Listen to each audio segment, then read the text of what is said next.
यार अगर अपने इन आखिरी के दिनों का ठीक से इस्तेमाल नहीं करोगे ना तो अपने सबसे बड़े सपने से बहुत दूर हो सकते हो। Hi and hello everyone, my name is Darakhsha Tarannum, a first year MBBS student at Netaji Subhash Chandra Bose medical college Jabalpur.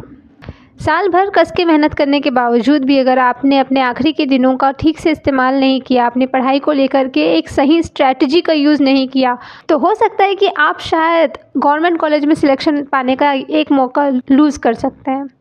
मगर आपको अभी हिम्मत नहीं हारनी है। यार अभी देखो 2 महीने का टाइम आपके पास में बचा है। 2 महीने से हल्का सा थोड़ा सा ज़्यादा समय आपके पास में बचा हुआ है। मेरी कैलकुलेशन के हिसाब से आपके पास में अभी लगभग 75 डेज़ बचे हुए हैं। आज 18 फ़ेब है और आज की डेट से आपके पास में ऑलमोस्ट 75 डेज़ बचे हुए हैं। और जो आपका सिलेबस है ना, बायो, केमिस्ट्री और फिज़िक्स, तीनों के जो चैप्टर्स हैं उनको मिला करके टोटल आपके पास में 75 चैप्टर्स भी बचे हुए हैं। तो 75 days remaining for the NEET UG 2024 as well 75 chapters are there in your syllabus. अब आपको बस एक स्ट्रैटेजी चाहिए। मैं मान के चल रही हूँ कि यार आप लोगों का सिलेबस ऑलमोस्ट हो चुका है, या फिर जिनका थोड़ा सा रहा कसा बाकी है वो मिड मार्च तक कंप्लीट कर लेंगे।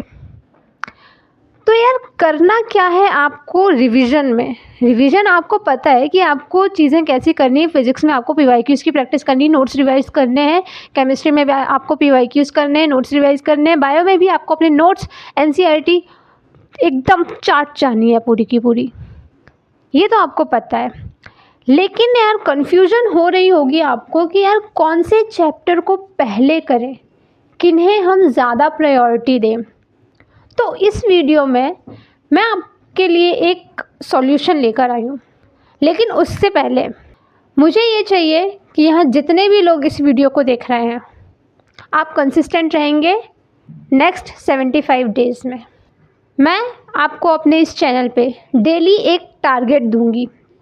अगले 75 डेज़ तक, जब तक आपका नीट हो रहा है तब तक हम रोज़ मेहनत करेंगे, क्योंकि सिर्फ कंसिस्टेंसी से ही आपके मार्क्स इंक्रीज़ हो सकते हैं, वो इम्प्रूव हो सकते हैं। ये स्ट्रेटजी, ये वीडियो उनके लिए नहीं है जो बहुत ही बढ़िया परफॉर्म कर रहे हैं, जिनके 650 ऑलरेडी नंबर आ रहे हैं। यार बेहतर कर रहे हो, जाओ और सिर्फ अपनी पढ़ाई पे ध्यान दो। लेकिन ये वीडियो उनके लिए है जिनके स्कोर अभी कम आ रहे हैं, 400 की रेंज में चल रहे हैं। तो आपको अपने स्कोर को कैसे बूस्ट करना है, कैसे इंक्रीज़ करना है, वो सिर्फ आपको कंसिस्टेंट रह के हो सकता है। करना आपको बस इतना है कि मैं रोज़ आपको एक टारगेट दूंगी फिज़िक्स, केमिस्ट्री और बायोलॉजी के लिए, और आपको उस टारगेट को अगला टारगेट आने से पहले कंप्लीट करना है। और अगला टारगेट कब आएगा? ठीक 24 घंटे बाद। जब मैं पहला टारगेट दे दूंगी उसके ठीक 24 घंटे बाद आपको अगला टारगेट मिलेगा। अगर अब तक आप मेरे टेलीग्राम चैनल पे ज्वाइन नहीं किए हैं तो आप वहाँ पे जुड़ जाइए, क्योंकि मैं आपको वहाँ पर भी ये चीज़ लिस्ट कर दूँगी कि हम कौन सा चैप्टर किस किस प्रायोरिटी से करेंगे। मैं आपको लिस्ट बना करके दूँगी कि पहले हम इन चैप्टर्स को करेंगे, फिर इन चैप्टर्स को करेंगे, फिर इन चैप्टर्स को करेंगे। चैनल को सब्सक्राइब कर लीजिए, क्योंकि यहाँ पे आपके लिए डेली मैं टारगेट भेजने वाली हूँ। आप डेली उस टारगेट से लेकर के अगर प्रिपरेशन करते हो ना, अपना रिविज़न करते हो ना, तो नीट तक यकीन मान के चलो 100 नंबर तो इंक्रीज़ हो ही जाएंगे। Just being consistent. आप जितना कंसिस्टेंट रहोगे उतने ही आपके मार्क्स में इंक्रीमेंट आपको दिखाई देगा। 4 दिन में कोई फ़र्क नहीं दिखने वाला है, मगर 4 हफ्तों में बहुत फ़र्क दिखेगा।